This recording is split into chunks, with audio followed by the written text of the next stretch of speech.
Jesus, o Messias cristão. Um de seus discípulos sempre foi considerado culpado por sua morte. O motivo? 30 moedas de prata. Mas Judas realmente traiu seu mestre por dinheiro? Será que ele até mesmo existiu?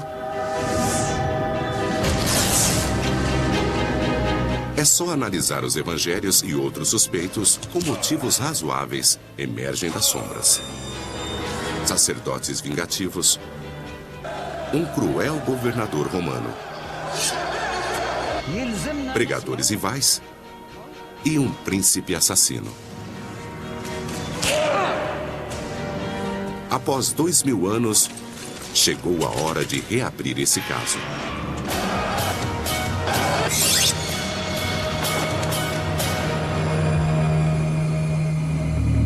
Jesus, as últimas 24 horas.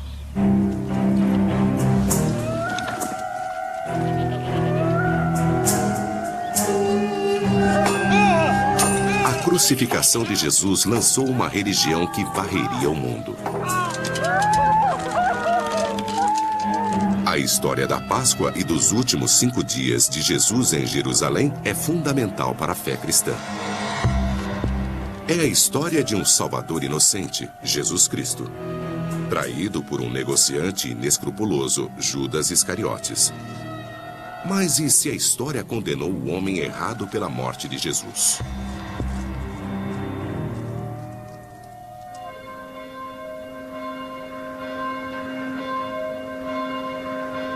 Jerusalém, a cena do crime.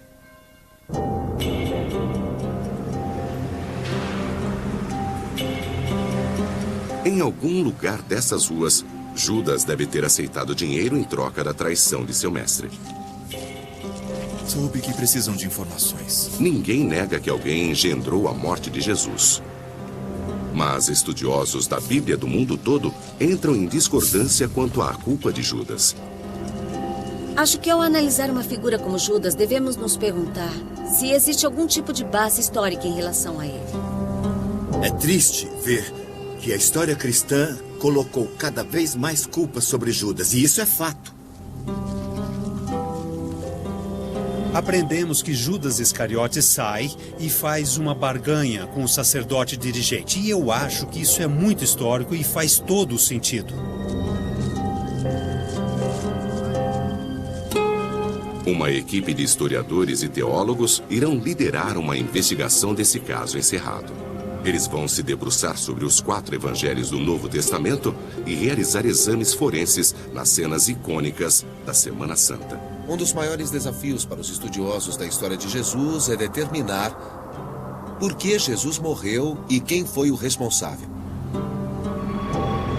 Eles irão comparar os evangelhos entre si e com fontes históricas. Minha tarefa é analisar todos esses dados e ignorar a teologia para encontrar evidências de história real. Eles vão traçar os perfis de cada suspeito. Alguns deles são surpreendentes, mas totalmente plausíveis. Pôncio Pilatos foi o responsável? A hierarquia judaica foi responsável? Judas Iscariotes foi o responsável? As massas foram as responsáveis? Quem foi responsável pela morte de Jesus? Este é um dos mistérios pelos quais os estudiosos tentam se enveredar. E não é de surpreender que estudiosos diferentes encontrem respostas diferentes.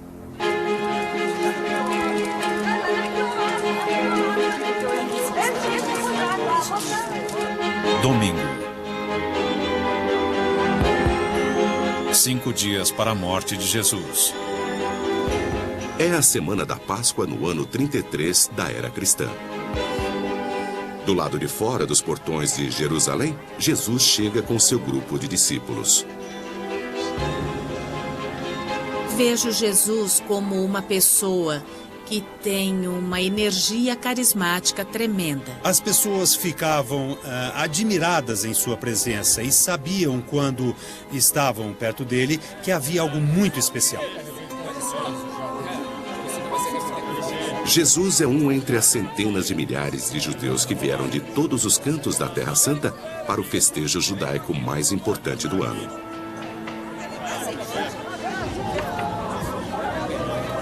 A semana da Páscoa em Jerusalém devia ser uma grande loucura. Não se esqueça que a Torá, a Bíblia judaica, diz que você tem uma obrigação. Você tem que ir a Jerusalém celebrar a Páscoa e deve fazer isso todos os anos. Mas segundo os evangelhos, este ano é diferente, porque Jesus de Nazaré está prestes a trazer um novo reino de Deus. Escuta. Vão até o vilarejo. Sim, senhor. Assim que vocês entrarem, verão um burro. Sim, senhor. Desamarrem-no e tragam-no até mim. Entenderam? Tudo bem, vamos. Os evangelhos dizem que Jesus cumpre a profecia do Velho Testamento que, montado num burro, o Messias entraria triunfante em Jerusalém. Vamos receber o nosso Messias. Recebam bem o nosso Messias. Vamos dar boas-vindas ao nosso Messias.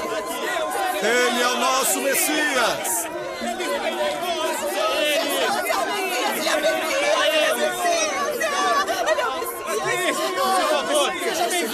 Por 3 anos, ele tem pregado sua mensagem de igualdade nos vilarejos da Galileia, no norte agrícola. Aqui em Jerusalém, ele atrai multidões ainda maiores.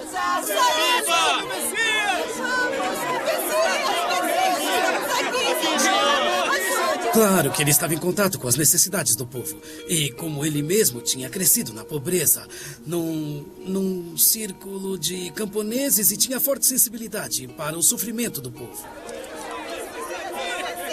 Mas os 4 evangelhos revelam que existem vários homens que se sentem ameaçados por sua mensagem e por seu poder sobre o povo. Os suspeitos são os seguintes: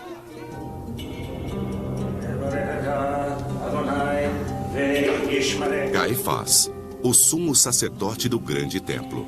Ele preside todos os assuntos religiosos em Jerusalém. Ele era um homem rico, um homem de privilégios, um homem de poder. Era a dinastia sacerdotal que dominava o primeiro século. Até mesmo Roma respeitava a autoridade que Caifás tinha dentro do templo. Roma manda aqui há 30 anos.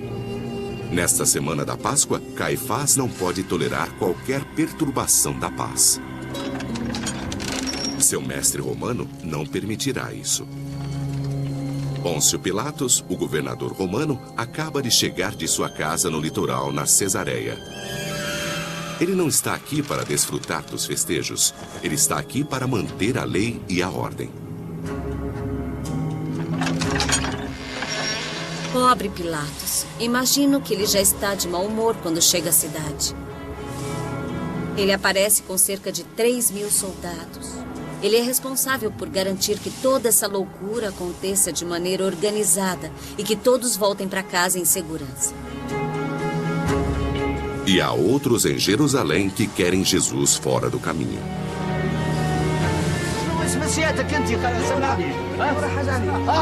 Os fariseus, uma seita judaica ortodoxa que entrou em conflito com Jesus repetidas vezes durante esses 3 anos.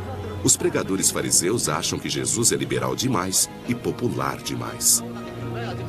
Sabemos que alguns dos fariseus, e o grupo é grande, alguns dos fariseus estão importunando Jesus, estão tentando enganá-lo. Provavelmente eles sentem inveja, esse homem tem seguidores.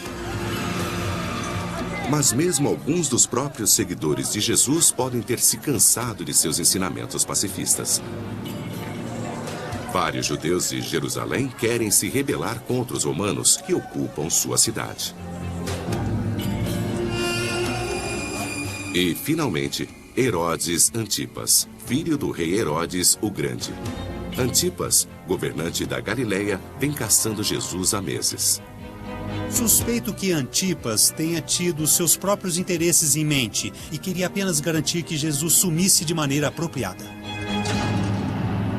Conforme a semana se desenrola, cada um dos inimigos de Jesus vai mostrar seu rosto. Segunda-feira. 4 dias para a morte de Jesus. Jesus vai diretamente ao grande templo de Jerusalém. Os historiadores dizem que compreender o que aconteceu aqui é a chave para descobrir quem entregou Jesus. Mestre, veja. As atitudes dele, nesse dia, farão seus inimigos saírem das sombras. Vamos. Para Jesus, o templo deve ser uma casa de Deus. Mas os evangelhos dizem que era dominado por um clã de sacerdotes vigaristas e repleto de trapaceiros e charlatães.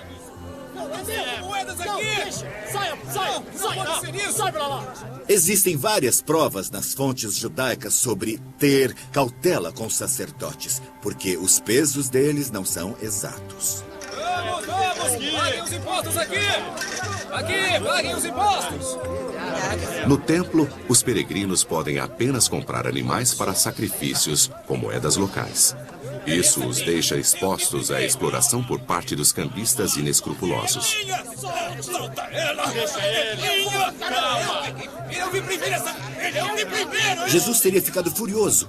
Uma coisa que sabemos sobre Jesus é que ele sempre lutou pelos desprivilegiados. As pessoas estavam sendo marginalizadas, jogadas na sarjeta da sociedade. Ele daria sua vida por elas. Ele ficaria furioso vendo esse povo ser trapaceado.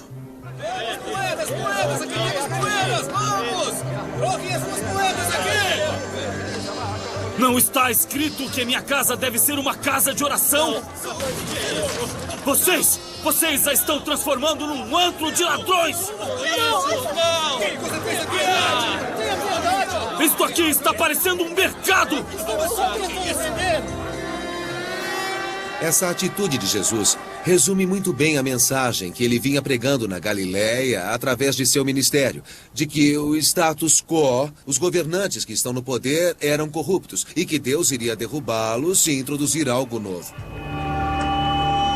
Segundo a tradição do Evangelho, os governantes da época, os sumos sacerdotes do templo, ficaram revoltados com o protesto violento de Jesus. Que providências vamos tomar?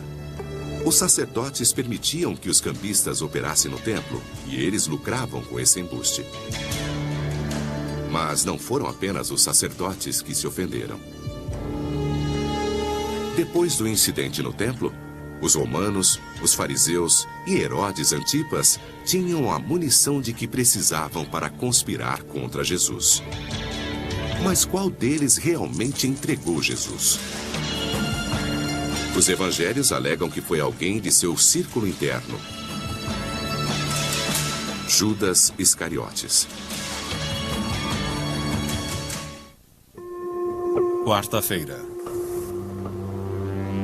2 dias para a morte de Jesus. Há 2000 anos, um homem acima de todos os outros tem sido culpado pela morte de Jesus. Um de seus próprios discípulos, Judas Iscariotes. O caso contra Judas. Todos os 4 evangelhos alegam que Judas entregou Jesus aos sacerdotes por dinheiro. Eles não especificam onde ou de quem ele aceitou o suborno, mas os historiadores podem arriscar um palpite. A cidade de Jerusalém estava lotada naquela época do ano.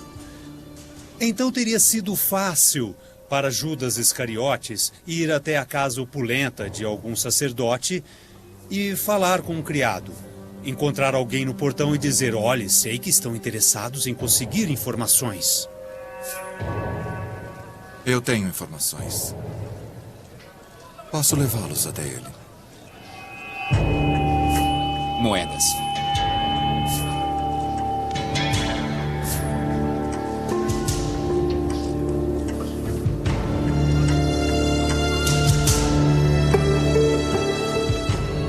Segundo o Evangelho, um dia depois de Judas aceitar o dinheiro, Jesus e seus discípulos se reuniram para a ceia da Páscoa.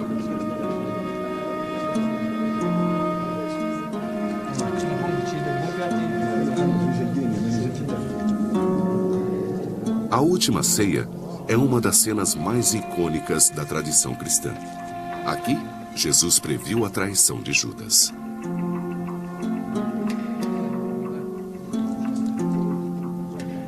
O que foi escrito deve ser cumprido. Aquele que divide o pão comigo vai se virar contra mim.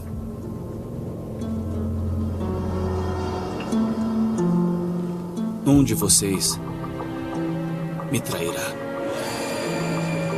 Pergunte de quem ele está falando.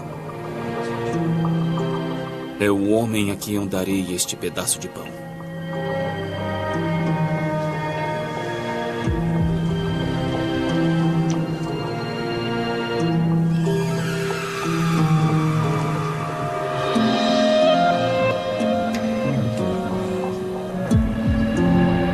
Evangelho de João, Judas se embrenha na escuridão para revelar aos sacerdotes onde Jesus poderá ser encontrado mais tarde, naquela mesma noite. Vá. Faça o que deve fazer. E faça rápido.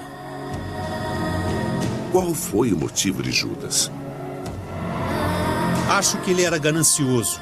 Acho que ele sentia amor pelo dinheiro.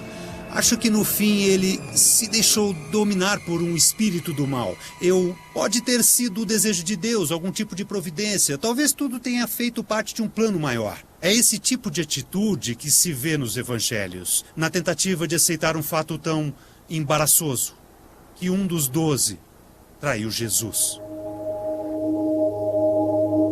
Mais tarde, naquela noite, no jardim Getsemane, nos arredores das muralhas da cidade, a profecia de Jesus se cumpre.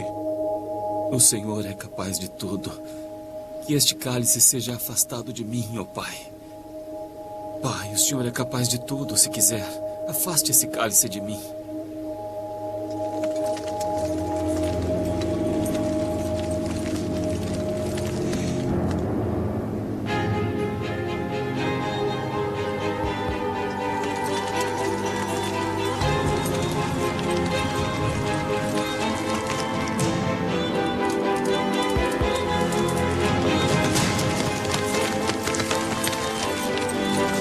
Por que estão dormindo? Levantem-se. O traidor está entre nós.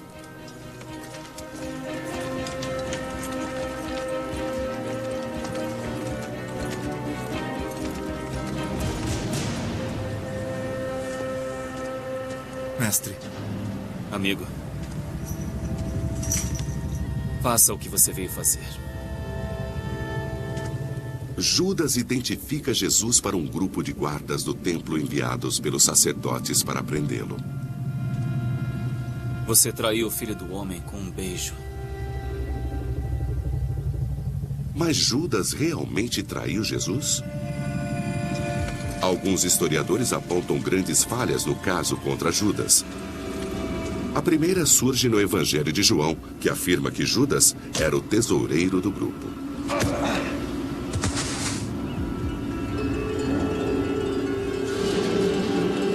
Ele faz parte do grupo, ele é um dos líderes.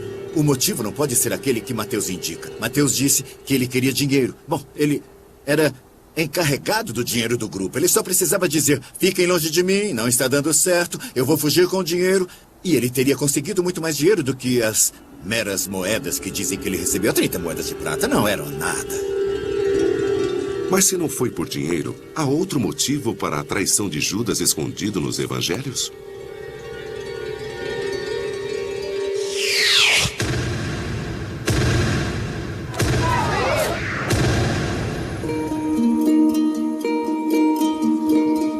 Dias antes, a caminho de Jerusalém, Jesus fez uma promessa a Judas e aos outros discípulos. Eles, seus 12 escolhidos, governariam junto dele todo o novo reino de Deus na terra. Agora, preparem-se todos. Nós podemos imaginar que, conforme o tempo passava e não havia sinais de que esse reino chegaria, alguns deles devem ter sentido certa raiva, talvez, ou desapontamento. Portanto, não é de surpreender que pelo menos um dos 12 discípulos se decepcionasse e se virasse contra a causa.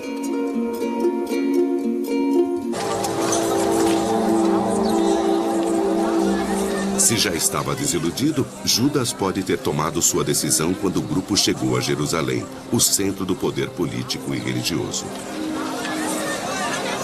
Historiadores concordam que Jerusalém estava repleta de rebeldes políticos, desesperados para se verem livres dos dominadores romanos.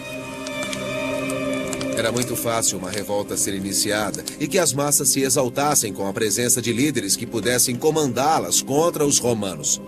Nós vemos Jerusalém como se fosse um vulcão. Ele ferve e alguma coisa vai entrar em erupção. Até os tradicionalistas acreditam que isso pode ter inspirado Judas a agir. A cidade estava em clima de rebeldia e Judas Iscariotes deve ter sido exposto a isso. E suspeito que isso tenha influenciado o seu modo de pensar. Imagino Judas Iscariotes ouvindo o povo dizer: o que o seu Jesus fez? Ele curou muita gente, mas será que vai acabar com a dominação romana? Ele vai conseguir mudar as coisas em Israel para melhor? Vocês já estão transformando num antro de ladrões! Quando Jesus invadiu o templo, Judas esperava que essa violenta demonstração fosse se transformar em rebelião de grande escala. Shhh, agora não, não! Judas vê Jesus no templo e pensa, ei, é o meu herói, ele conseguiu. Qual é o problema, Jesus? O que está fazendo agora? Não é hora de rezar, é o momento de atacar. É o momento de ganhar a batalha. Não entende que vem dizendo todo esse tempo que vai combater Satanás, que vai trazer o reino de Deus? Jesus, vai lá! A frustração de Judas em relação a Jesus pode explicar sua visita secreta a um agente dos sumos sacerdotes para entregar seu mestre? Se você se deparasse com Judas, enquanto ele estava a caminho de se encontrar com o agente dos sumos sacerdotes, e pudesse interceptá-lo e perguntar, Judas, como pode fazer isso? Como pode trair seu mestre? Acho que ele teria dito, eu estou traindo? Foi ele que nos traiu. De qualquer forma, o Evangelho de Mateus atribui tamanho sentimento de culpa a Judas que ele se enforca. Mas será possível que os autores dos evangelhos tenham inventado não apenas o motivo para a traição de Judas, mas também o próprio Judas?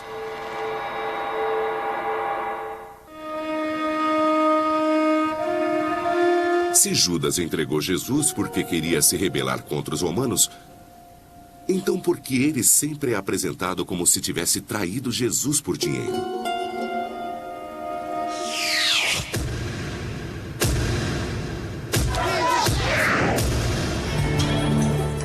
Quando os 4 evangelhos são analisados na ordem em que foram escritos, surge um padrão surpreendente. O personagem de Judas vai ficando progressivamente mais ganancioso e mais vilanesco. No primeiro evangelho escrito, o de Marcos, Judas aceita dinheiro como suborno. No segundo, o de Mateus, descreve-se a quantia exata, 30 moedas de prata. Mas no terceiro e no quarto evangelhos, os de Lucas e João, Judas não traz Jesus apenas por dinheiro. Judas traz Jesus por estar possuído pelo demônio. No Evangelho de Lucas, Satanás já dominou Judas. E quando chegamos ao Evangelho de João, Judas é a encarnação das forças da escuridão. Então, por que os evangelhos literalmente demonizam Judas? A resposta pode estar no momento e no lugar onde os evangelhos foram escritos. Roma, 64 depois de Cristo. Uma geração após a morte de Jesus, o cristianismo havia se espalhado pelo Mediterrâneo e chegado até Roma. Mas declarar-se abertamente cristão na capital do império poderia custar a vida.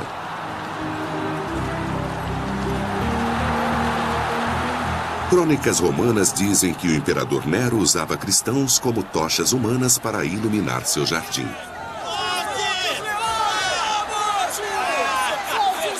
Ele também inventou uma nova forma diabólica de entretenimento: alimentar leões com cristãos.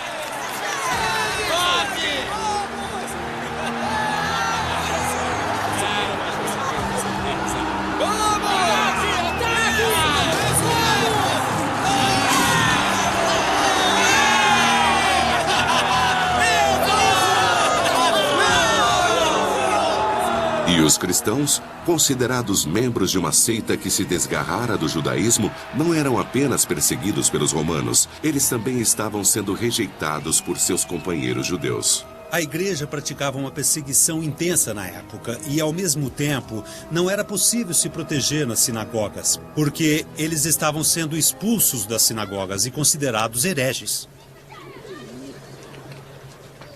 Nas décadas após a morte de Jesus, os primeiros cristãos faziam parte de um movimento basicamente clandestino. Eles se encontravam atrás de portas fechadas para compartilhar histórias sobre a vida e a morte de Jesus. Obviamente, essa perseguição dos cristãos influenciou a forma como os cristãos entendiam a si mesmos e as suas tradições. Quando os cristãos contavam histórias sobre Jesus sendo perseguido, julgado e executado, eles contavam tais histórias sob a lente das histórias de sua própria perseguição.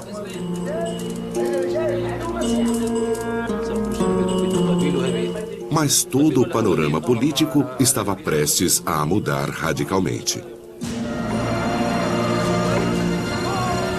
Em Jerusalém, em 66 da era cristã, os judeus se rebelaram contra seus ocupantes romanos.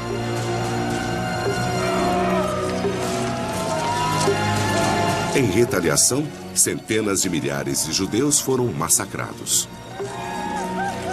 A Cidade Santa foi incendiada e o grande templo foi demolido.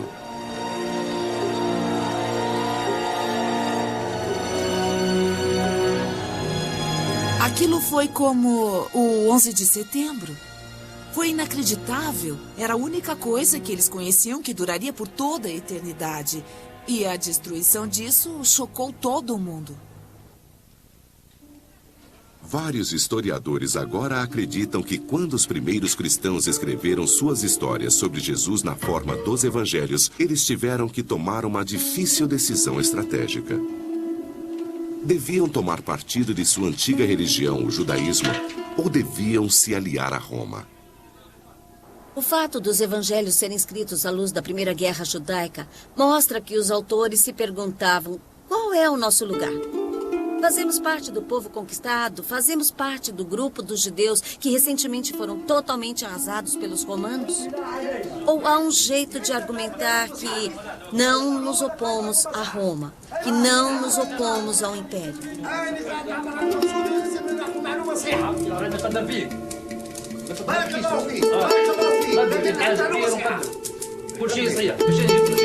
Se fosse politicamente eficaz para os autores do Evangelho uma aliança com Roma, uma forma de conseguir isso seria demonizando um importante personagem judeu na história de Jesus.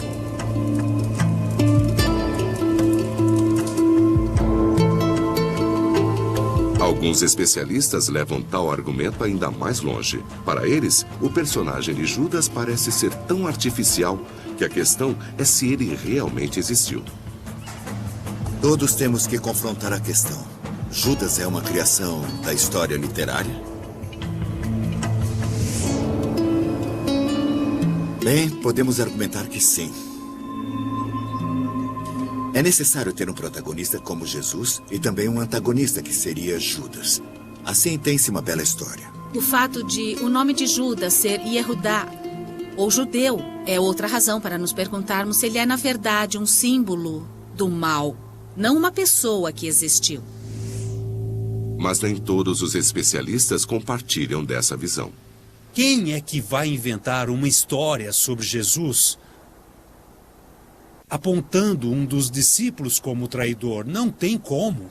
Acho que Judas é um personagem real e tenho certeza de que ele foi retratado e mais tarde visto por várias gerações da maneira como é visto, porque ele é uma personificação do mal. Assim como Jesus é a personificação do bem supremo. Recebam o nosso Messias. Seja qual for a verdade histórica, a história de Judas tornou-se central na crença cristã. Mas se o papel de Judas foi distorcido ou até mesmo inventado pelos autores dos evangelhos para que eles se distanciassem dos judeus, então quem entregou Jesus? Terça-feira. 3 dias para a morte de Jesus. Se o principal suspeito por trás da morte de Jesus, Judas Iscariotes, foi um artifício literário, então a investigação de assassinato continua aberta. Se o reino de Deus chegar amanhã, vocês estão prontos? Havia outros suspeitos em Jerusalém naquela semana, com fortes motivos para desejar a morte de Jesus. Se vocês acordarem pela manhã... Há 2 dias, Jesus vem pregando em todos os cantos do templo. Aqui, ele vai cruzar armas com um velho inimigo, os fariseus. O caso contra os fariseus. Por 3 anos na Galileia, Jesus havia se enfurecido contra os fariseus, uma seita religiosa de extremistas judeus que seguiam rigidamente as tradições do Torá. Jesus acreditava que eles respeitavam a palavra, mas não o espírito da lei.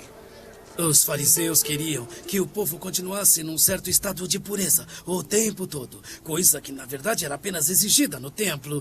E Jesus Ele discordava disso, ele não concordava que era preciso lavar as mãos o tempo todo, ele não concordava com as rígidas normas de Sabá, não era permitido colher nem um grão de trigo para comer. Ele devia ser o maior antagonista dos fariseus. Segundo o Evangelho de Marcos, a intenção dos fariseus era destruir Jesus, e eles planejaram uma armadilha para ele. Mestre, eu tenho uma pergunta. O senhor é um homem honesto. Nós sabemos disso. O senhor nos ensina apenas a lei de Deus. Então, minha pergunta é: devemos ou não pagar impostos ao imperador romano?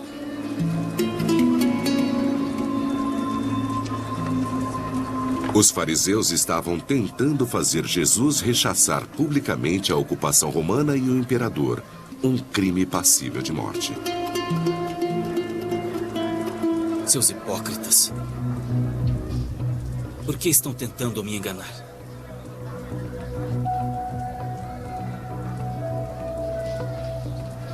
Deem-me uma moeda. Uma moeda! Sim, deem-lhe uma moeda. Deem-me uma moeda.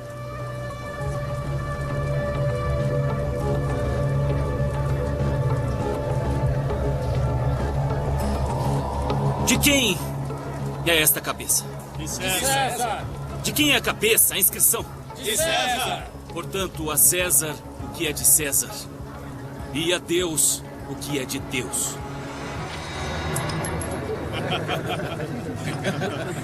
Quando ele dá essa resposta aos fariseus, eles não gostam muito porque parece que ele é mais inteligente, mais forte e mais claro do que eles próprios. E sua tentativa de envergonhar Jesus acaba voltando contra eles mesmos. Por anos, Jesus vinha atraindo seguidores entre os fariseus da Galileia. Agora, na própria Cidade Santa, Jesus os humilha publicamente. Vocês se consideram defensores da Torá. Seus fariseus.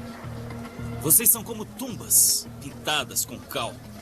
Por fora parecem perfeitas, mas por dentro estão repletas de ossos e imundície. Cobras, ninho de víboras, acham que vão escapar de serem enviados ao inferno. Por fim, Jesus zomba dos fariseus, lembrando a eles que seus ancestrais haviam matado os primeiros profetas. Ele os desafia a matá-lo também. Vocês constroem suas tumbas e monumentos dedicados aos santos e dizem: se tivéssemos vivido nos tempos de nossos ancestrais, jamais teríamos participado do assassinato dos profetas. Portanto, vocês reconhecem que são filhos dos homens que mataram os profetas. Então, vão em frente e terminem o que os seus ancestrais começaram. A armadilha dos fariseus falhou, mas alguns especialistas sugerem que o incidente pode ter fortalecido sua decisão de se livrarem de Jesus. Qual é a reação humana mais lógica quando passamos vergonha? Vamos nos unir ao grupo que vai sumir com esse homem. Ele está nos envergonhando. Ei, tenham dó. Nós somos grandes mestres. Todos sabem disso. Somos os fariseus.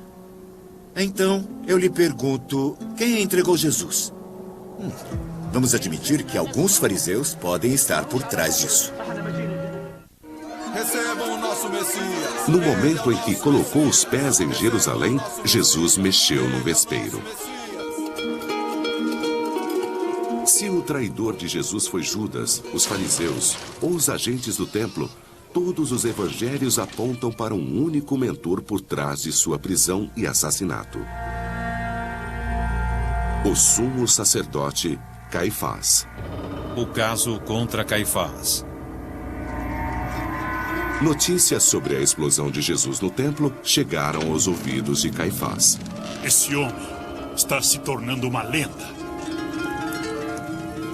Precisamos encontrar um pretexto para prendê-lo e acabar com isso antes que vá longe demais. Eu acho que o que Caifás viu em Jesus e em seus seguidores na Galileia foi o perigo de suas ideias se espalharem pela Judéia também.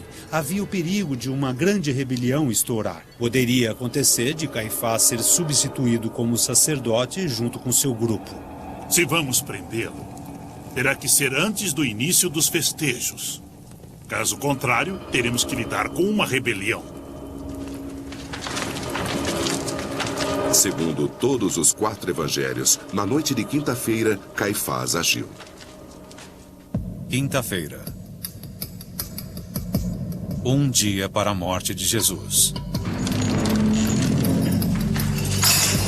Os guardas do templo de Caifás prenderam Jesus no jardim de Getsemane e o trouxeram de volta para a cidade.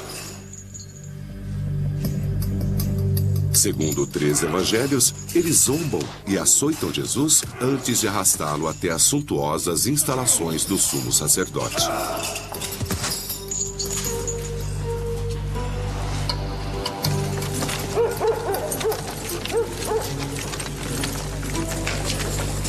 Aqui, Caifás o aguarda com os outros membros do Alto Conselho Judaico, o Sinédrio.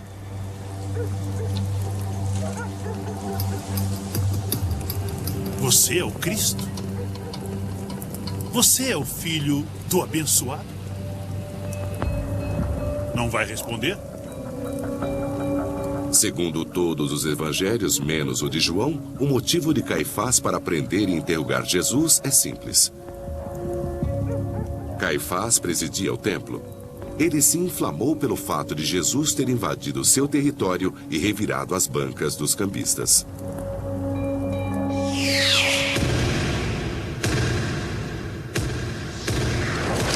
Não está escrito que minha casa deve ser uma casa de oração? O caso contra Caifás depende da credibilidade deste evento crucial no templo. A tradição cristã diz que as ações de Jesus foram tão dramáticas que ele limpou o templo da corrupção. Mas alguns especialistas analisam a estrutura física do lugar e duvidam que um homem possa ter causado tamanha comoção. O templo tem uma área enorme. Cabem aproximadamente 25 campos de futebol dentro desse templo. E com tantos peregrinos em Jerusalém para a Páscoa, o templo estaria lotado. Pense num aeroporto pouco antes da véspera do Natal.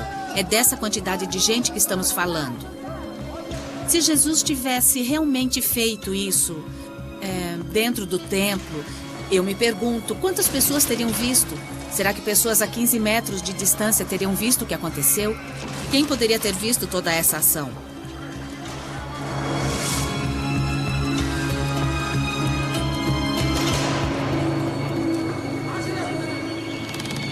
Outro motivo faz os especialistas questionarem a exatidão histórica do incidente no templo. Muitos estudiosos acreditam que os evangelhos foram escritos depois que o grande templo de Jerusalém foi destruído pelos romanos em 70 da era cristã. Alguns sugerem que o incidente no templo, descrito nos evangelhos, é uma metáfora para a destruição do templo, mais de 35 anos depois da morte de Jesus. É por aqui! Quando os cristãos eram judeus, que eu suponho ser o caso dos autores dos evangelhos, esse foi um acontecimento religioso realmente significativo. E uma das maneiras de afirmar isso é incluindo a destruição do templo em suas histórias sobre a morte de Jesus. A virada das mesas simboliza uma espécie de destruição, deixa a situação meio incerta e o que os autores dos evangelhos estão tentando explicar é porque o templo foi destruído. Há uma última prova que sugere que a explosão de Jesus no templo não ter sido motivo para Caifás mandar prendê-lo. No Evangelho de João, Jesus revira as bancas dos cambistas. Mas ele faz isso 3 anos antes, durante outra visita a Jerusalém. E não houve consequência alguma.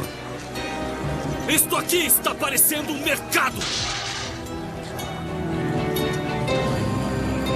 Se o incidente no templo foi escrito para explicar um evento que ocorreu décadas mais tarde, vem a pergunta: será que isso aconteceu mesmo? E se não houve agitação no templo naquela semana, o motivo de Caifás para executar Jesus desaparece.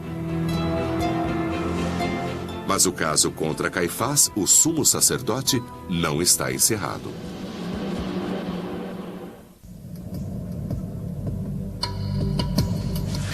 Após a prisão de Jesus, o sumo sacerdote Caifás interroga Jesus. Vem aqui, vamos. Segundo 3 dos 4 evangelhos, isso ocorre antes de um julgamento convocado especialmente pelo Sinédrio, o Conselho Judaico. Mas em apenas um dos evangelhos, o de Marcos, Caifás recebe a exata resposta que queria de Jesus. Você é o Messias? Você é o Filho de Deus? Eu sou. O sumo sacerdote diz, você é o Messias, o Filho de Deus? Jesus responde, eu sou. Esse é um momento fantástico. Ah! Precisamos chamar mais testemunhas! Todos nós ouvimos essa blasfêmia! Qual é o veredito? Culpado! Ele é culpado! O veredito de culpa dá aos sacerdotes a permissão de maltratar Jesus. Mas o Evangelho de Marcos representa o relato exato do que realmente aconteceu?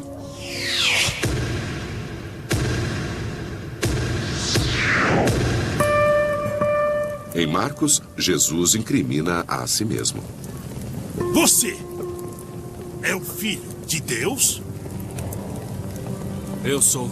Mas em Lucas e Mateus, quando Caifás lhe faz a mesma pergunta, Jesus astuciosamente foge da armadilha. Você é o Filho de Deus? Você está dizendo que sou. Mais uma vez, colocando-se lado a lado às 4 versões do Evangelho para o julgamento, surge uma série de contradições. Em Marcos e Mateus, o julgamento acontece à noite. Mas em Lucas, ele ocorre durante o dia.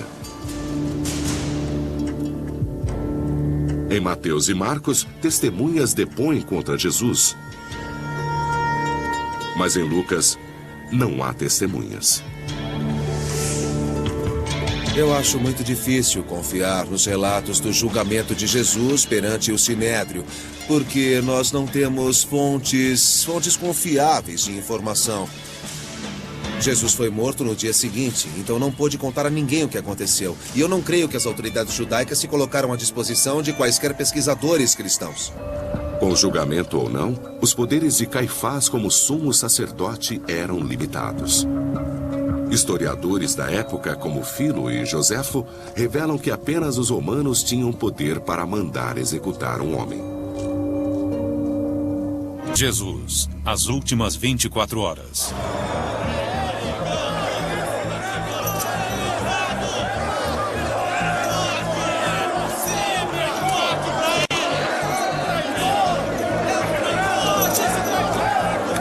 Jesus agora é vítima de outro julgamento, desta vez realizado por Pôncio Pilatos, que foi induzido pelo sanguinário Caifás e uma multidão de judeus que implora pelo sangue de Jesus. O que é isso? O que está acontecendo aqui? Caifás? Esse homem é um problema. Ele é um arruaceiro. Esse homem deve morrer! Crucifique-o! Crucifique-o! Crucifique-o! Pilatos invoca o que os evangelhos chamam de antiga tradição de Páscoa para libertar um prisioneiro. Barrabás, um rebelde assassino, é trazido ao lado de Jesus. E uma escolha é oferecida à multidão. Posso libertar um homem. Devo libertar este homem, um assassino e rebelde? Ou o seu rei dos judeus? Barrabás! Liberte Barrabás! Liberte Barrabás! Barrabás! E este homem? Crucifique-o! Crucifique-o! Caifás é retratado como um agitador da multidão.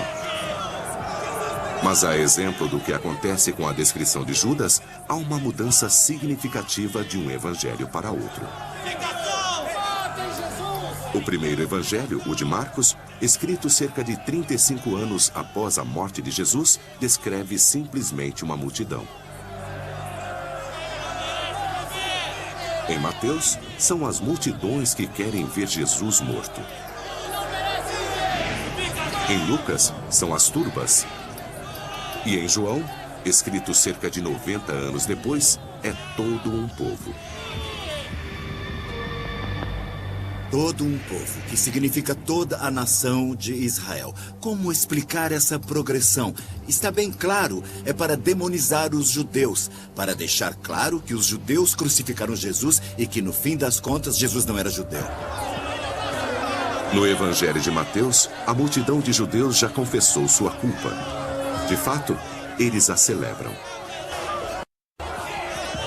A multidão de judeus grita: o sangue de Deus é derramado por nós e nossos filhos. Então, a multidão de judeus assumindo a responsabilidade pela morte de Jesus, mas dizendo que a futura geração de judeus também será responsável pela morte dele.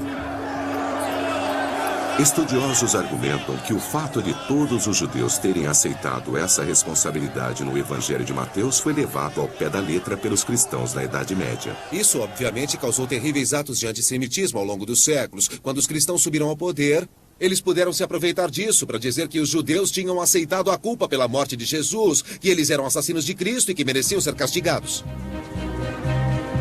Se a história da paixão foi distorcida pelos autores dos evangelhos para incriminar os judeus, o papel histórico de Caifás também não teria sido distorcido?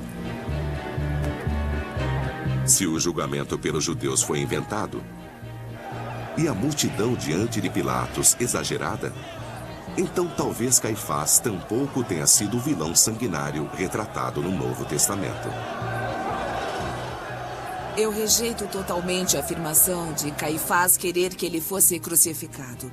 Isso faz parte da técnica dos autores dos evangelhos para exonerar os romanos e fazer com que alguém assuma o papel de perseguidor de Jesus.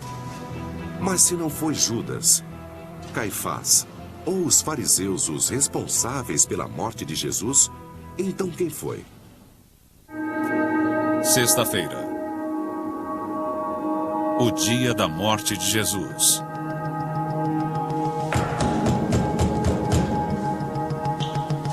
Amanhece no dia da paixão e Pôncio Pilatos é rudemente despertado. Se é verdade que os evangelhos injustamente marcaram Judas e Caifás como os principais conspiradores por trás da execução de Jesus, onde entra Pilatos, o governador romano? Ele é famoso por lavar as mãos da responsabilidade pela morte de Jesus. O caso contra Pilatos. O historiador do primeiro século, Joséfo, confirma que Pilatos determinou a sentença de Jesus. Mas será que Pilatos foi o culpado por trás de sua prisão e também por sua execução? Minha impressão de Pôncio Pilatos é que ele era o típico governador romano. Os governadores romanos eram cidadãos romanos das classes mais altas. Eles eram oficiais capazes que tinham o direito de controlar as províncias. Ele chega especialmente para a Páscoa. Um momento intrinsecamente político que celebra o nascimento de uma nação, que celebra uma libertação. Os ensinamentos de Jesus teriam sido particularmente vistos como provocativos para a época.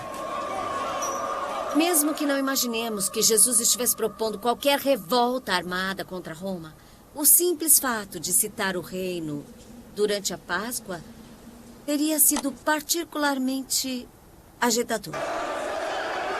É um feriado no qual Deus intervém em nome de Israel contra os opressores. Portanto, imagine se você for encarregado de manter a paz durante esses festejos.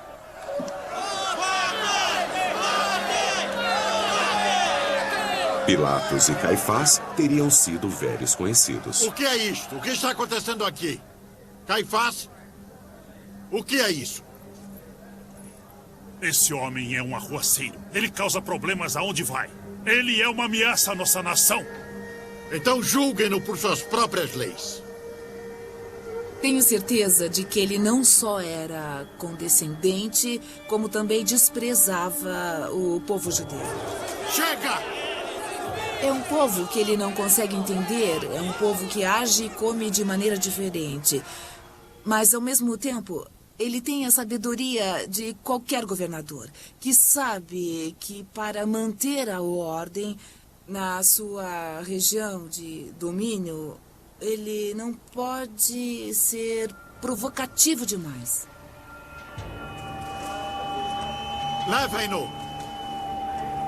Nos 4 evangelhos, Pilatos é descrito como se tivesse sido encurralado por sacerdotes judeus que estavam determinados a dar um fim em Jesus. Nós não temos autorização para executar um homem. Esse homem deve morrer. Crucifique-o! Crucifique-o! Eu disse chega! Da mesma maneira que a multidão hostil cresce a cada evangelho, Pilatos torna-se cada vez mais compreensivo. Em Marcos, o primeiro evangelho, vemos um Pilatos indeciso, meramente relutante em se envolver no caso. Conforme os evangelhos se desenrolam, Pilatos fica cada vez mais gentil e o sumo sacerdote e os judeus ficam cada vez piores. Que mal esse homem cometeu! Crucifique-o! Na minha visão, ele não fez nada para merecer a morte. Ele só precisa ser açoitado. Por que o que ele fez? No último evangelho de João, Pilatos é retratado como temeroso e vítima das circunstâncias. Isso não é jeito de conduzir um julgamento. Atormentado pela multidão, ele leva Jesus para dentro do santuário de seu próprio palácio. Tragam uma cadeira. Para justificar a crucificação, ele deve encontrar provas de que Jesus está planejando uma revolta política.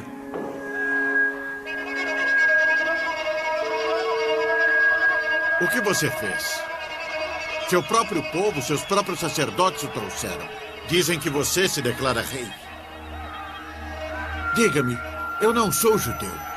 Você é o rei deles? Você é o rei dos judeus? Meu reino não pertence a este mundo. Se pertencesse, meus seguidores estariam lutando por mim neste momento. Não há dúvida de que se Pilatos fez perguntas a ele, pode ter sido para verificar se esse homem era louco ou não, pois se fosse louco, não representava um problema real. Ou talvez para ver se ele realmente possuía intenções políticas, para ver se, no geral, esse homem representaria um risco caso fosse libertado. Não há caso contra ele.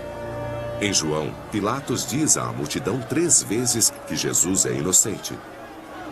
E por 3 vezes, a multidão o contraria. Você deve crucificá-lo! Você entende que eu posso mandar crucificá-lo? Ou tenho autoridade para libertá-lo? Você não teria autoridade alguma sobre mim se Deus não a tivesse concedido.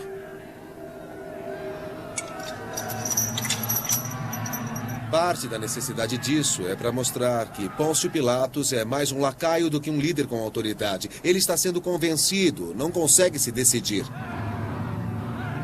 Pilatos hesita tanto nas escrituras cristãs para executar Jesus que no evangelho de João, Jesus precisa cutucá-lo e dizer: prossiga com isso, você é menos culpado do que o sumo sacerdote.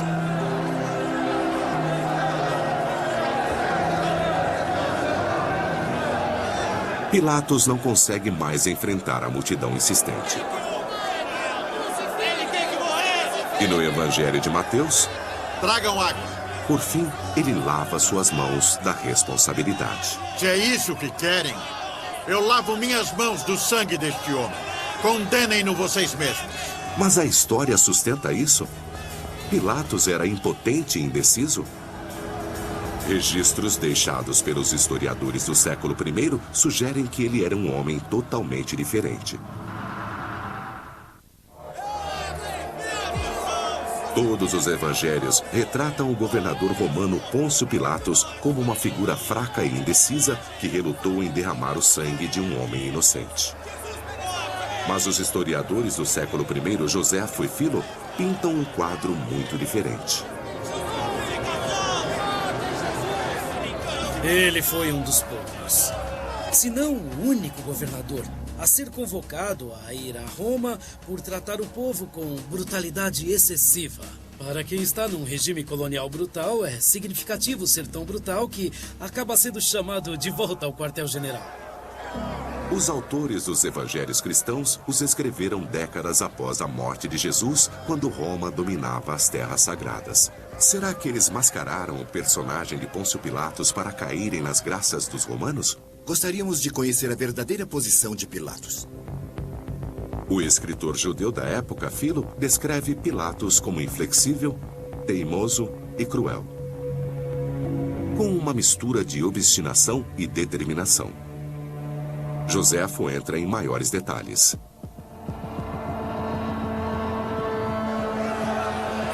Alguns anos antes, ele reconta um terrível incidente que mostra que Pilatos era tudo menos fraco. Segundo Joséfo, Pilatos já havia enfrentado uma multidão em Jerusalém uma vez. Ele havia construído um aqueduto de 32 quilômetros para trazer água da fonte até Jerusalém. Projeto nobre, se ele não o tivesse financiado com fundos roubados do templo judeu. Uma multidão de moradores irritados cercava Pilatos e seus guardas. Pilatos parecia indefeso, mas estava longe disso. Ele havia planejado este momento meticulosamente. Ele ordenou que seus soldados se disfarçassem com vestes judaicas. Então, quando a multidão chegou perto demais, os soldados despiram-se das vestes e sacaram as espadas.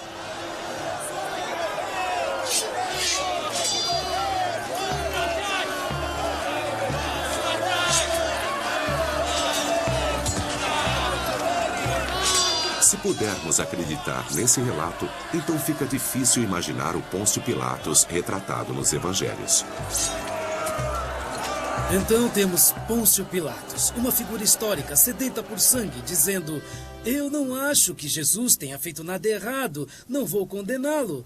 Por que vão me obrigar a executá-lo? Mas tudo bem, fiquem sabendo que eu lavo as minhas mãos. Qual era o verdadeiro Pilatos? O burocrata medroso ou o bruto militarista? Devemos confiar nos evangelhos ou nos antigos autores como Joséfo e Filo? Alguns argumentam que os autores, ambos historiadores e ambos judeus, não foram neutros. Eles o vilificam. Eles têm ressentimentos, eles têm preconceitos próprios. Tanto o Filo quanto o Joséfo, então, retratam Pilatos como um monstro, um homem extremamente corrupto. Mas se, por outro lado, os relatos de Joséfo e Filo estiverem corretos, as implicações são profundas. Eu vejo Pilatos como uma figura política que toma decisões rápidas e geralmente brutais. Ele não tinha interesse em Jesus, ele não era judeu, ele considerava esse povo uns idiotas, com ideias estranhas, e, analisando Joséfo, a impressão é a mesma. Temos um Pilatos que é impiedoso, um Pilatos que é decidido.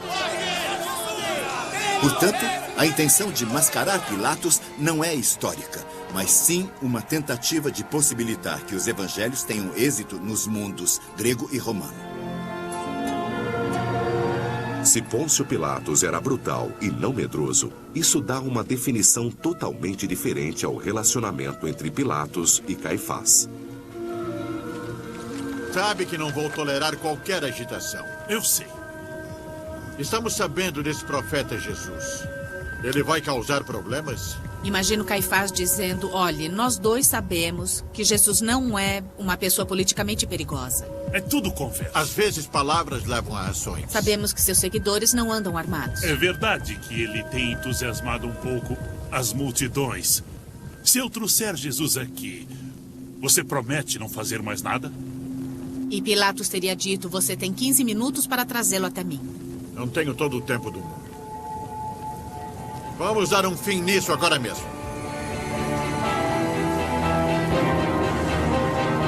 Se Pôncio Pilatos foi o único responsável pela morte de Jesus,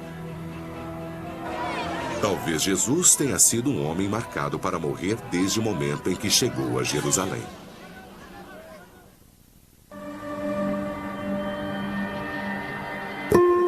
Se os historiadores do século I estiverem certos e Pôncio Pilatos foi um governador perverso e impiedoso, ele poderia estar rastreando os passos de Jesus desde o momento em que entrou em Jerusalém no domingo de Ramos? Os especialistas estimam que Pilatos levou cerca de 3.000 soldados romanos para Jerusalém naquela semana. A função deles era ficar de olho nos encrenqueiros, e Jesus se encaixava muito bem nessa descrição. Claro que os romanos não falavam aramaico, mas se centenas de milhares de pessoas de repente espalhassem folhas de palmeira diante de uma pessoa montada num burro e dissessem que ele era o Messias, não seria preciso falar aramaico para saber que quando alguém fala Messias, está se referindo ao rei dos judeus. E se foram os soldados romanos, não os sacerdotes, que denunciaram a agitação no templo? O templo ficava às sombras da fortaleza romana de Antônia. Então pode ser que Pilatos, não Caifás, tenha sido o principal responsável pela prisão de Jesus. Há pistas sugestivas no Evangelho de João. Segundo João, soldados romanos participaram da prisão de Jesus no jardim de Getsemane. Se romanos estavam presentes, então é provável que Pilatos estivesse dando as cartas.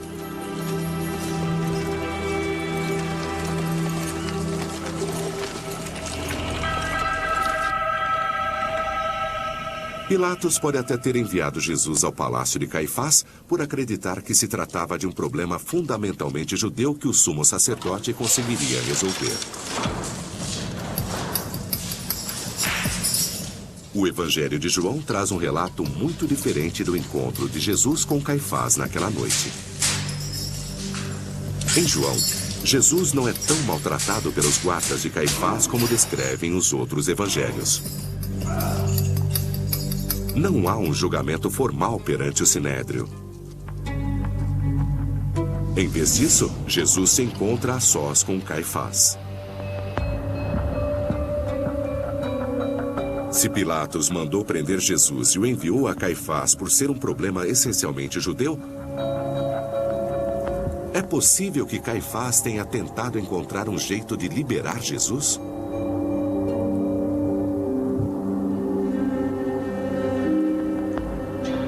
O que realmente aconteceu quando Caifás e Jesus se encontraram? Eu estou tentando ajudá-lo. Os judeus adoram chegar à verdade com debates e discussões. Isso é o bom judaísmo, porque apenas Deus guarda toda a verdade. Não pode ser dessa forma. Eu sei que está, mas não pode ser assim. Provavelmente tiveram uma bela discussão. Eu não sei até onde posso ir. Todos os 4 evangelhos concordam que Jesus finalmente foi entregue a Pilatos. Mas se Pilatos não era um burocrata passivo, e sim um tirano impiedoso, como devemos interpretar os eventos que se seguiram?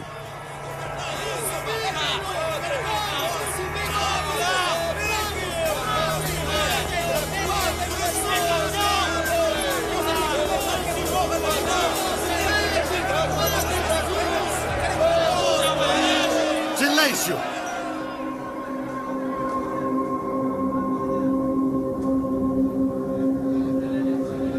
Quer dizer que você se considera um rei. Você é o rei dos judeus?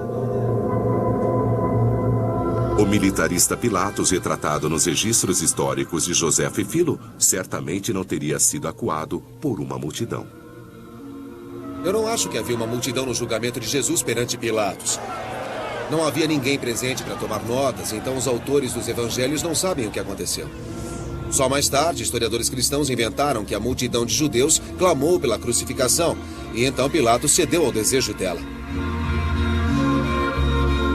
E contrariando as escrituras, se não havia uma multidão, o que dizer da existência de Barrabás? Se Barrabás era mesmo um rebelde, eu ficaria surpreso se ele ainda estivesse vivo. Mas ele, estando vivo ou não, jamais seria libertado, por qualquer razão. Barrabás deve ter sido relativamente insignificante, alguém que não preocupava muito Pilatos. Ele foi preso durante uma rebelião na qual ocorreu um assassinato. É isso que os evangelhos nos contam. Na minha opinião, Barrabás é um ótimo exemplo de personagem fictício. O fato de a multidão estar exigindo que o criminoso seja libertado e que o humilde Jesus seja condenado é outra forma encontrada pelos autores dos evangelhos para vilificar o povo judeu. Então, talvez seja possível que Barrabás jamais tenha existido. Se não havia uma multidão de judeus clamando pela execução de Jesus, nem Barrabás. Se os soldados romanos prenderam Jesus e ele foi julgado por Pilatos, o impiedoso governador romano, então o peso da culpa não mais recai sobre os suspeitos judeus.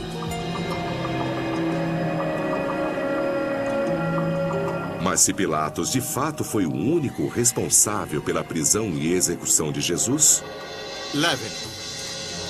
Qual foi o seu verdadeiro motivo? Será que ele queria apenas se livrar do arruaceiro? Ou será que fazia parte de uma conspiração maior? Existem outros personagens escondidos nos evangelhos responsáveis por incriminar Jesus? Ele é um arruaceiro. Ele causa agitação por onde passa. Começou na Galileia e agora se espalhou para cá. Ele é galileu. Sim, ele é. Nesse caso, ele está sujeito à autoridade de Herodes. Chame Herodes. Herodes Antipas era o governante judeu da Galileia e filho do famoso rei Herodes, o Grande. O caso contra Herodes Antipas. Segundo o Evangelho de Mateus, quando Jesus nasceu em Belém, Herodes o Grande ficou tão enraivecido com a notícia de que outro rei judeu havia nascido que ele ordenou que matassem todos os primogênitos da região. Agora, mais de 30 anos depois, será que seu filho Herodes Antipas tinha vindo a Jerusalém para terminar o trabalho do pai?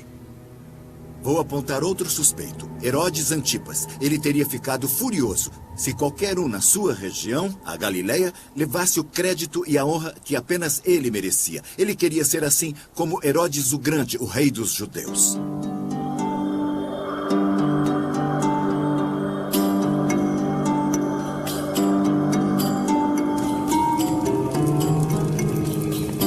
Herodes Antipas, embora fosse um príncipe judeu, reinava apenas segundo a lei dos romanos. Ele havia sido educado em Roma e parecia mais interessado em cair nas graças do imperador e satisfazer seus próprios prazeres do que em servir a seu povo.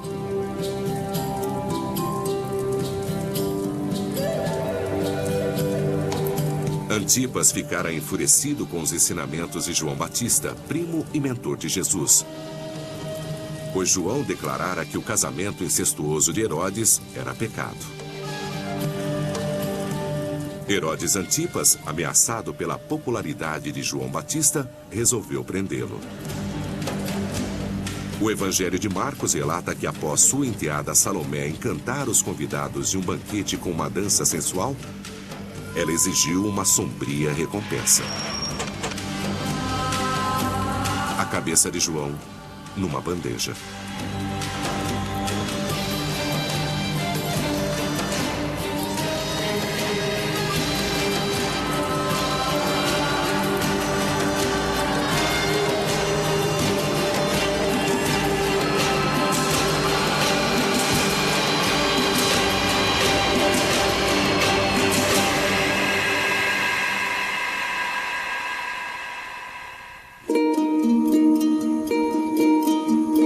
Marcos e Mateus escrevem que, quando Herodes Antipas ficou sabendo que outro pregador na Galileia se autodeclarava o Messias, seu medo foi que João Batista houvesse reencarnado.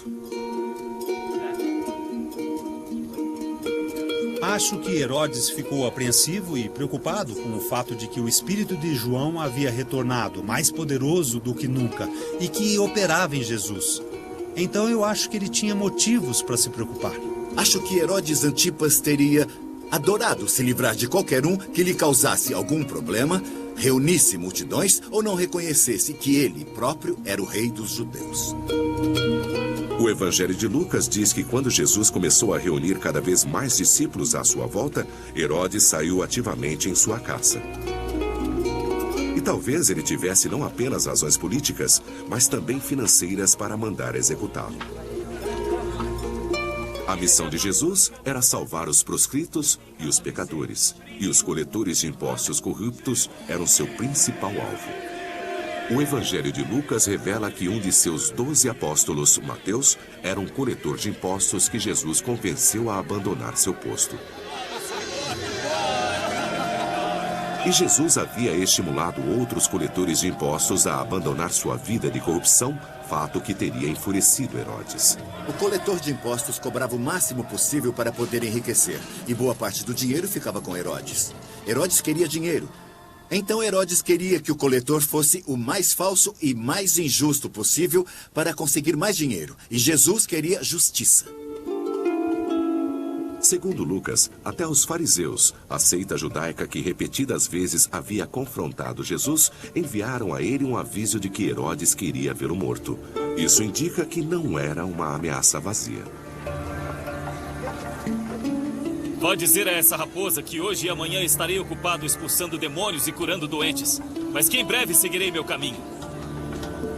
De qualquer forma, é inconcebível que um profeta tenha seu encontro com a morte em qualquer lugar que não seja Jerusalém.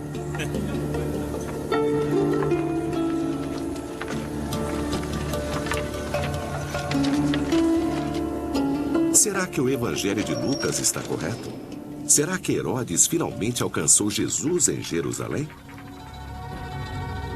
Eu acho que ele provavelmente queria se encontrar com Pilatos em Jerusalém para incentivá-lo a dar um fim em Jesus, porque isso seria perfeito para Herodes Antipas. Ele não precisaria mandar executar um pregador e curandeiro tão popular. Podia deixar isso com os romanos.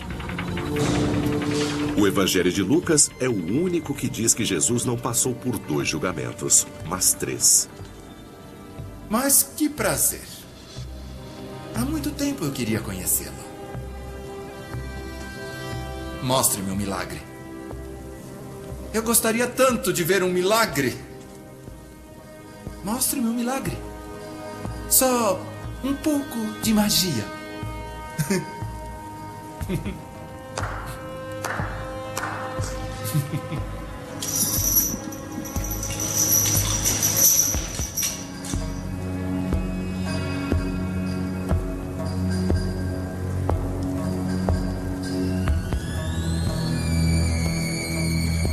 Você é o Messias?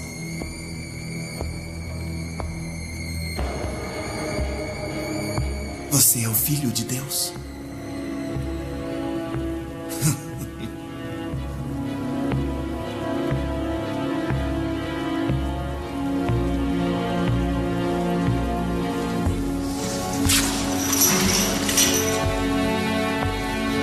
Segundo Lucas, Herodes zomba de Jesus e o obriga a usar as vestes de um rei. Você está parecendo um rei agora. Ele não parece um rei? Herodes pode ter incriminado Jesus? Será que Pilatos mandou crucificar Jesus naquele dia para sedimentar uma relação politicamente valiosa para ambos? Citando o Evangelho de Lucas, naquele mesmo dia, Herodes e Pilatos se tornaram amigos.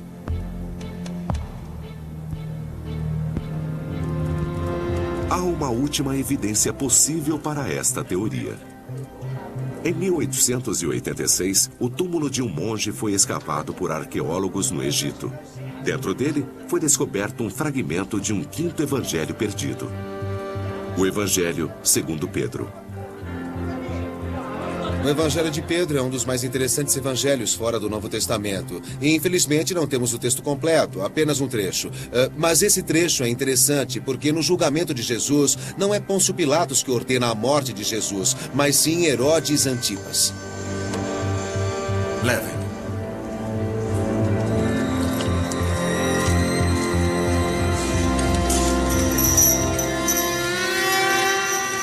Eu imagino que havia outra pessoa em Jerusalém, naquela época, que realmente tinha a a intenção de acabar com esse movimento insignificante que havia começado com João Batista e continuado com Jesus. Graças a Deus, ele entrou na minha toca. Peguem-no. Qual é o problema, pessoal?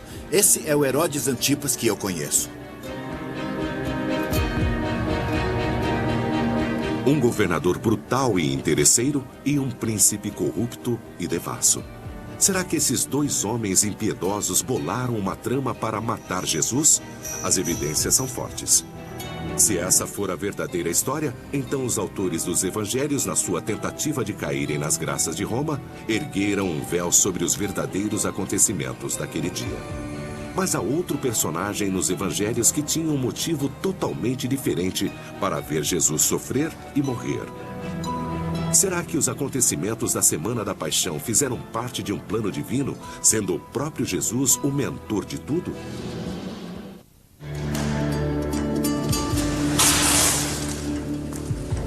A morte de Jesus, segundo a ortodoxia cristã, foi parte de um plano divino no qual Deus sacrificou seu único filho para salvar os pecadores e trazê-los à redenção.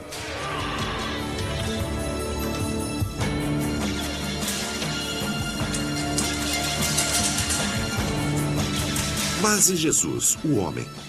Ele foi apenas um ator nesse drama?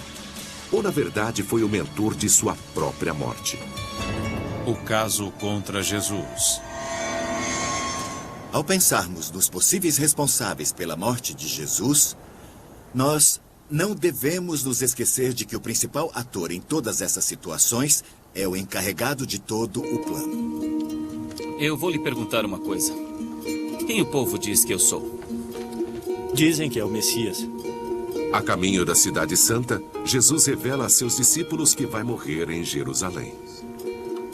Eu vou passar por um grande sofrimento. Os anciãos, os sacerdotes, os doutores da lei vão me condenar. E todos vão me matar. Mestre, o senhor não vai morrer. Vocês não sabem. Pensam como homens, não como Deus. Há pistas de que, para Jesus, isso representava mais do que uma profecia. Será que o próprio Jesus estava controlando os acontecimentos? Há provas de que Jesus tomou providências para preparar as coisas. Ele tinha aliados, auxiliares. Então, eles o auxiliaram a conseguir o burro com o qual ele entra na cidade. Vão até o vilarejo. Sim, senhor. Assim que entrarem, vocês verão um burro. Sim, senhor. Desamarrem-no e tragam-no até mim. Entenderam? Sim. Essa entrada triunfante teria sido um ato deliberado de provocação contra as autoridades religiosas e os soldados romanos? Não está escrito que a minha casa deve ser uma casa de oração? Se realmente aconteceu, o incidente no templo parecia elaborado perfeitamente para provocar. Isto aqui está parecendo um mercado! Assim como seus confrontos públicos com os fariseus. Vocês acham que podem escapar do inferno? Será que Jesus estava fugindo deliberadamente das autoridades, preservando-se para um último e espetacular ato de insurreição no final da Semana da Páscoa? Jesus devia saber que havia esse risco, mas ele preferiu ficar.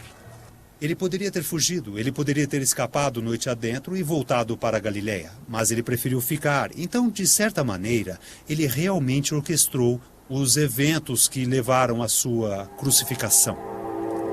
Nos evangelhos de Lucas e Marcos, há provas de que a última ceia fazia parte de um plano que Jesus vinha elaborando há algum tempo.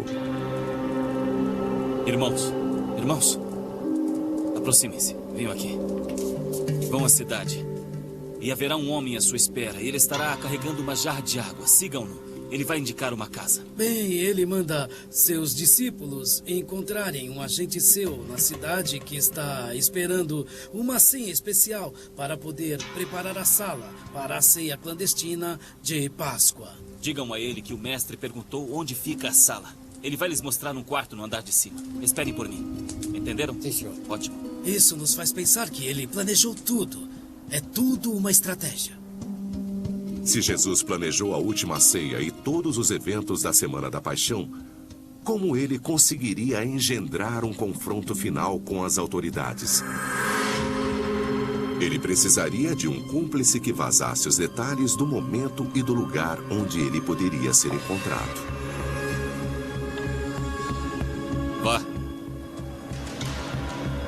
Faça o que deve fazer. E faça rápido. A traição de Judas fazia parte desse plano? Uma nova e extraordinária descoberta bíblica pode fornecer as provas. Em 1983, outro evangelho surgiu em Genebra, na Suíça. O evangelho descoberto mais recentemente é o Evangelho de Judas, que foi publicado apenas poucos anos atrás e que traz um entendimento sobre Judas muito diferente daquele encontrado no Novo Testamento. No Evangelho de Judas, descobre-se que Judas era o único aliado de Jesus. Se fizer isso, seu nome será amaldiçoado por toda a eternidade.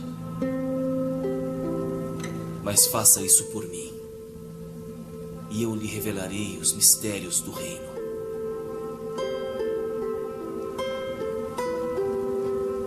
Não posso, mestre. Por favor. Não me obrigue a fazer isso. Judas, eu também desejo que esse fardo seja retirado de mim.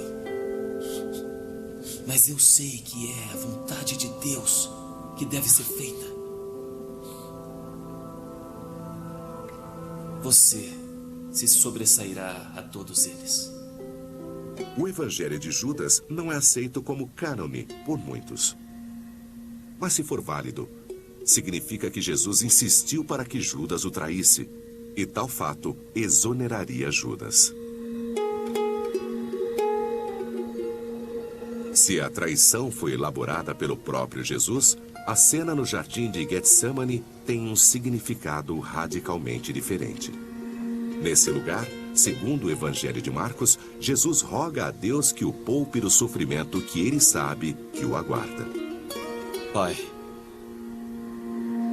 o Senhor é capaz de tudo.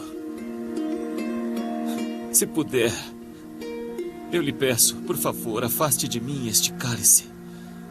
Acho que o verdadeiro Jesus é visto em Getsemane quando ele se ajoelha e roga ao Pai do céu, dizendo: se for possível escapar do meu destino, é isso o que eu desejo. Mas então ele diz que o que deve ser feito não é a sua vontade, e sim a do Pai. Jesus teve dúvidas no último instante, antes do último confronto que ele havia planejado com precisão?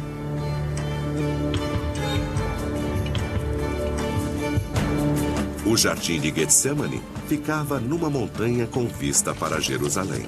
Mesmo à noite, os guardas não poderiam ter se aproximado sem serem vistos. Provavelmente eles estariam carregando tochas porque precisavam enxergar o caminho.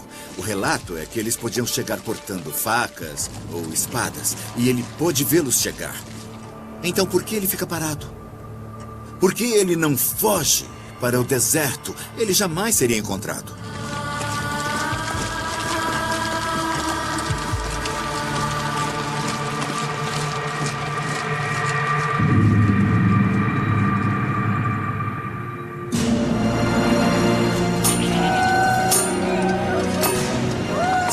Dias após sua chegada à cidade, Jesus é pregado na cruz no topo de um monte nos arredores de Jerusalém. Se ele havia planejado esse momento ou não, quando sua hora finalmente chega, Jesus sente os tormentos de um homem comum.